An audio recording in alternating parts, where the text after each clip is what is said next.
আসসালামু আলাইকুম। আশা করছি আল্লাহর রহমতে আপনারা সবাই অনেক ভালো আছেন। তো গাইস, আজকে যে ঘটনাটি শেয়ার করছি এই ঘটনাটি সম্পূর্ণ বাস্তব। তো আশা করি সেই সবটি সবাই পাশে থাকবেন। 2010 সাল, আমি তখন এসএসসি পরীক্ষার্থী। পড়াশোনার প্রতি মনোযোগ ছিল না। সারাদিন বন্ধুদের সঙ্গে আড্ডা, খেলাধুলা আর রাতভর দুষ্টামি করে বেরোনো ছিল আমার রুটিন। এলাকায় দুষ্টামির জন্য আমাদের গ্রুপ বেশ নাম করা ছিল। বাবা মা, আত্মীয় স্বজন কেউ আশা করতো না আমি জীবনে কিছু করতে পারবো। পরীক্ষার আগে সবাই পড়াশোনা নিয়ে ব্যস্ত, অর্থাৎ আমি সেই সময় ওর দুষ্টামি করে কাটাতাম। তবে একটা জিদ স্বভাব ছিল আমার। যখন সবাই ঘুমাতো তখন আমি ফজরের আজান পর্যন্ত পড়াশোনা করতাম। এরকম রাতগুলোতে মাঝে মধ্যে হাঁটতাম, বাসার গেটের সামনে দাঁড়িয়ে দাঁড়িয়ে ব্রাশ করতাম। এক রাতে ব্রাশ হাতে নিয়ে হাঁটতে হাঁটতে চাচার বাড়ির সামনে গেলাম। তাদের বাড়ির দক্ষিণ পাশে একটি হিজল গাছ ছিল, যেটা নিয়ে অনেক গল্প প্রচলিত ছিল।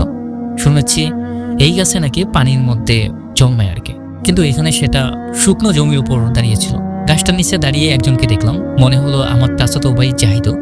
ছোট্ট জাহিদুলের অভ্যাস ছিল রাতে রাগ করে ঘর ছেড়ে বেরিয়ে পড়া।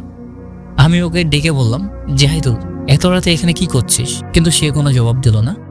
পরপর কয়েকবার ডাকার পরও সে চুপ। হঠাৎ তাকিয়ে দেখি গাছের নিচে আর কেউই নেই। মনে হলো সে বাঁশঝাড়ের দিকে চলে গেছে। পুরো দৃশ্যটা খুব অস্বাভাবিক হলেও সাহস নিয়ে ওর পিছন দিলাম। হাঁটতে হাঁটতে দেখি সে গ্রামের শেষ প্রান্তে বিলের দিকে যাচ্ছে। বিলটা ছিল খুবই ভয়ঙ্কর। দিনের বেলাও কেউ সেখানে যেত না।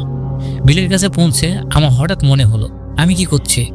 যেখানে দিনের আলোতে কেউ যায় না সেখানে আমি কেন জাহিদুলকে অনুসরণ করছি? কিন্তু তখনও আমার মনে হচ্ছিল ওটাই জাহিদুল।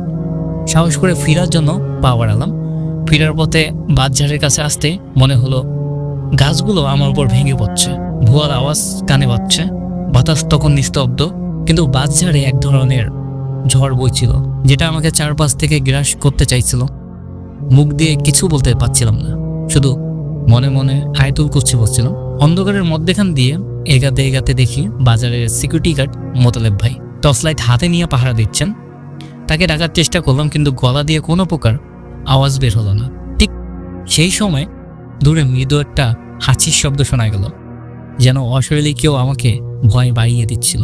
বাজার থেকে বেরিয়ে আলোতে পৌঁছানোর আগে মাটিতে পড়ে গেলাম। তারপর আর কিছু মনে নেই। যখন জ্ঞান ফিরল তখন বড় মামা, ডাক্তার আর পুরো বাড়ির লোকজন আমার চারপাশে। মামা কবিরাজ ছিলেন। তিনি জিনের সঙ্গে কথা বলে জানালেন এক বদজিন আমাকে হত্যা করার চেষ্টা করছিল। জিনটা আমার চাচাতো ভাইয়ের রূপ ধারণ করে আমাকে বিভ্রান্ত করেছিল, কারণ আমি নামাজ কালাম তেমন একটা পড়তাম না। তবে সামান্য যে দোয়া দরুদ পড়তাম সেটাই আমাকে রক্ষা করেছে। সেই রাতে মৃত্যুর হাত থেকে বেঁচে যাওয়া ছিল এক অলৌকিক ঘটনা। এটা শুধু গল্প নয়, আমার জীবনে বাস্তব অভিজ্ঞতা। গাইস, ঘটনাটি কেমন লাগলো অবশ্যই কমেন্টে জানাবেন। আর দেখা হচ্ছে সুন্দর একটি নতুন ঘটনায়। আল্লাহ হাফেজ।